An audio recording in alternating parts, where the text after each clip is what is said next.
Coming up on Mountain News this morning, a Kentucky nonprofit hosted toy collection to give kids staying at a hospital in our region a bit more happiness, and a school district in our region received some extra funding to help further the education of its students. Dedicated to Eastern and Southern Kentucky, this is WYMT Mountain News this morning. Good morning to you, 5:33. I'm Dakota Makris. Thanks for waking up with us this morning, and it's Wednesday. Let's take it over to Brandon this morning for a look at our forecast. Brandon, I almost forgot your name for some reason. Well, you know what my issue? Here's the issue. Okay, tell me my issue. You've already been on Facebook this morning talking to Paige Noel. That's my issue. And you wanted her to do a segment. Yep. So here you go, Paige. So, Hashtag forever my chief. Jeez, oh Pete. But Oh, yeah, my we're having a goodness. good time with Yeah. Paige. Paige is working and filling in for Heather Haley this Yep. morning and giving her a hard time. But anyway, the forecast here at home, not so much of a hard time this morning, except if you run into some fog. You're not seeing that on the Jenkins camera, US 119, US 23 heading over into southwest Virginia.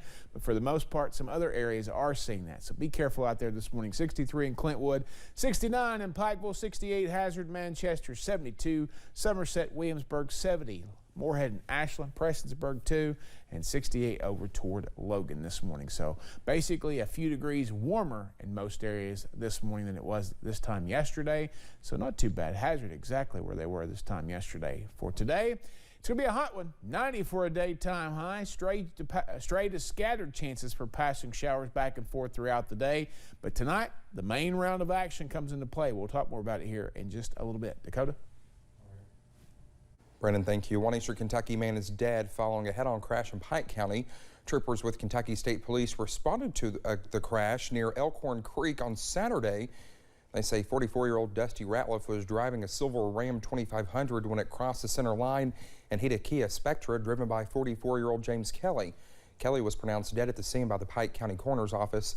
KSP is currently investigating the crash. We will update you on this story as we get more information. The Whitley County Sheriff's Department has issued a golden alert for a missing woman. Officials are looking for 37-year-old Amanda Jean Campbell.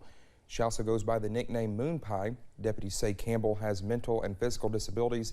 She went missing on Monday, July 18th. She was wearing a yellow MASH t-shirt and black pants. Campbell was last seen in the Parkers Lake community in McCreary County. If you have any information, you are asked to call Whitley County Dispatch. An inquiry commission has asked the Kentucky Supreme Court to temporarily suspend an Eastern Kentucky Commonwealth's attorney. Ronnie Goldie is accused of trading legal favors for nude pictures. The Courier-Journal reports the Kentucky Bar Association's chief bar counsel said Goldie's conduct, quote, shows a lack of fitness to practice law in Kentucky, end quote. The inquiry commission found probable cause that he poses a substantial threat to harm to the public. Goldie is the Commonwealth's attorney for Bath, Menifee, Montgomery, and Rowan counties. A former state representative, Robert Goldforth, pleaded guilty to assault in a domestic violence case last week. A strangulation charge was dropped as part of the deal. He choked and injured his wife in April of 2020. She released a statement around the time of his arrest saying she didn't want him charged. She also sent out letters supporting his re-election campaign.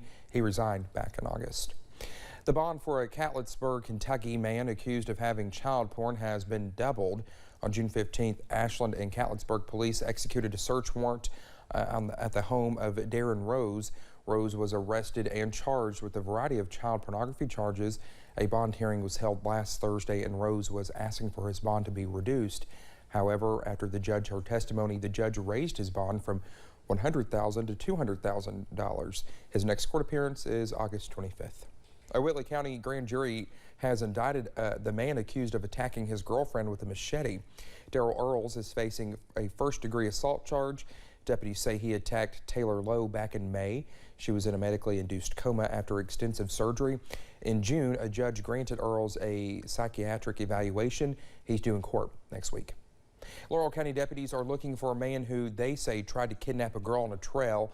It happened around 4 p.m. Tuesday near the Holly Bay campground. Deputies say the man grabbed the 10-year-old girl and tried to force her to go with him. They say she got away and ran to safety. Now, this description of who deputies are looking for, officials say he is around 6 feet tall with a slender build. He has brown hair and was wearing an orange or red shirt. khaki cargo shorts, and a green backpack, and has tattoos on his legs. Police ask if you have any information, you can call the London Laurel County Communications Center or Laurel County Sheriff's Office using the numbers you see on your screen. Laurel County deputies also need your help identifying 2 people who broke into a garage on Muncie McQueen Road back on July 12th. Deputies say they stole the multiple items, including a 4-wheeler, some power tools, and fishing equipment. Surveillance footage here shows one of the people near the garage. If you recognize this person, you are asked to call the Laurel County Sheriff's Office. Continuing our coverage on the relief and recovery efforts after last week's flooding in Buchanan County. Despite the damage, there's fear the federal government may deny much-needed aid.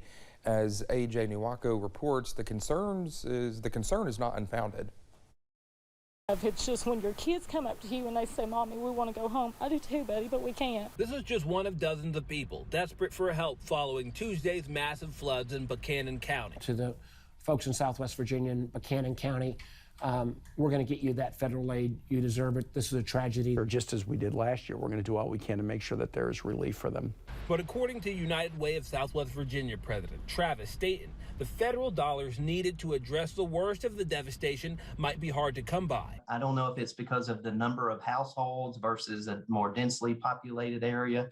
We don't know that formula, but I think often rural communities are left at a disadvantage because of their sheer number of residents and how spread the population is.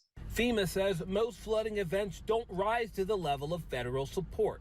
And even though the Buchanan County government received nearly $1.3 million in aid following last year's once-in-a-200-year flood in Hurley, individual residents and businesses did not.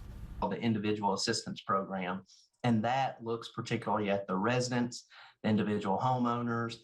That particular type of assistance was denied, was then appealed, and was denied again. We're going to get the right response from the president and from FEMA. After his visit to Southwest Virginia, Governor Glenn Youngkin says he wants to introduce state programs to address these disasters before they happen. One of the things we can do is prepare a flood fund that would provide resources ready and available in order to support families. But much of that is still pending final damage assessments. The decision-making and the timing of those resources often hinders an individual's recovery plan and the timing of that plan. That was AJ Nuwako reporting. So far, more than $100,000 have been raised to support rebuilding efforts in the United Way and others. The Corbin Shriners Club is collecting Hot Wheels cars that will be given out to children. More than 1,000 cars have been donated already by various Shriner clubs in Kentucky, and they are already collecting currently. The Hot Wheels cars will be given to patients at the Shriners Children's Lexington Hospital.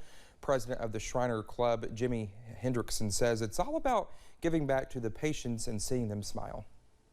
The greatest thing is when one of them comes up to you and says, "Thank you for what you do as a Shriner." And that's just what it's all about.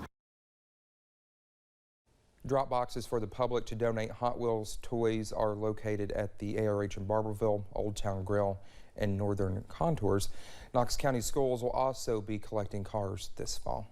Corbin School District received some funding after the grand reopening of the renovated Pilot Travel Center. On Saturday, a ribbon cutting was held to mark the celebration of the new renovations.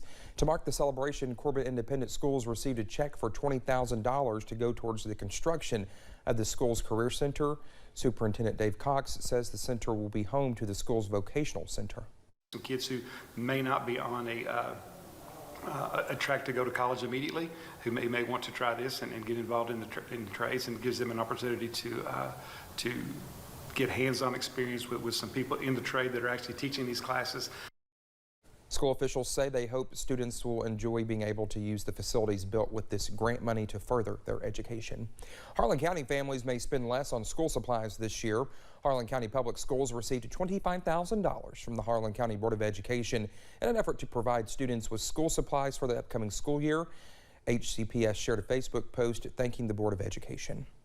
Well, we have some sad news about the Kentucky Apple Festival and Noah Thompson fans. Organizers for the Paintsville Festival announced on Tuesday that Noah Thompson will no longer be performing at the Apple Festival due to scheduling conflicts. Officials have not announced who will be performing in his place on Friday. The festival takes place this year on September 30th and October 1st. Just ahead this morning, a university down in the Lone Star State adds a different kind of class based around a famous singer. It's going to be a hot afternoon across the region, but some storm chances will knock the temperatures back a little bit tonight. I'll have the latest in about 3 minutes.